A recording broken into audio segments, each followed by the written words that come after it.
देखिए, जो supreme court का जो निर्णय आया उसके दो पार्ट है। मैंने आपको पहले भी अभी बताया कि एक विषय था क्रीमी लेयर का और दूसरा विषय था categorization of the schedule caste, sub categorization of the schedule cast.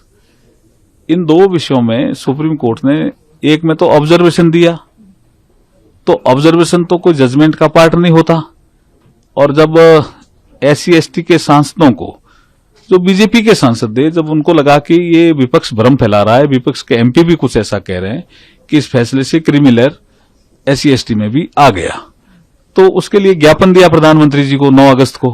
प्रधानमंत्री जी ने कैबिनेट में फैसला करके कहा कि क्रीमी लेयर SC/ST में लागू नहीं है और इस फैसले का पार्ट भी नहीं है, तो वो क्लियर हुआ पार्ट। दूसरा पार्ट है डायरेक्शन का, जो फैसले का भी पार्ट है। तो उसमें उन्होंने कहा कि राज्य चाहें, सुप्रीम कोर्ट ने कहा राज्य चाहें तो सब कैटेगराइजेशन कर सकते हैं, और उसमें 2 शर्तें लगा दी। क्वांटिफाइबल डेटा इकट्ठा करेंगे राज्य, और जिसको भी वो रिजर्वेशन देंगे उसको 100% नहीं दे सकते, जो SC का रिजर्वेशन है उसको। तो ये विषय अननेसेसरी के विपक्ष के लोग इसमें भ्रम फैला रहे हैं। विषय एकदम आपको मैंने क्लियर किया कि क्रीमी लेयर का भी विवाद फैलाया। अब जैसे आपका लेटरल एंट्री का भी विवाद फैलाया। जब लेटरल एंट्री में तो सबसे बड़ा उदाहरण तो डॉक्टर मनमोहन सिंह जी थे, लेकिन उसको भी क्लियर किया मोदी जी ने। और आपने कल जो लेटर जो जारी हुआ उसमें देखा होगा कि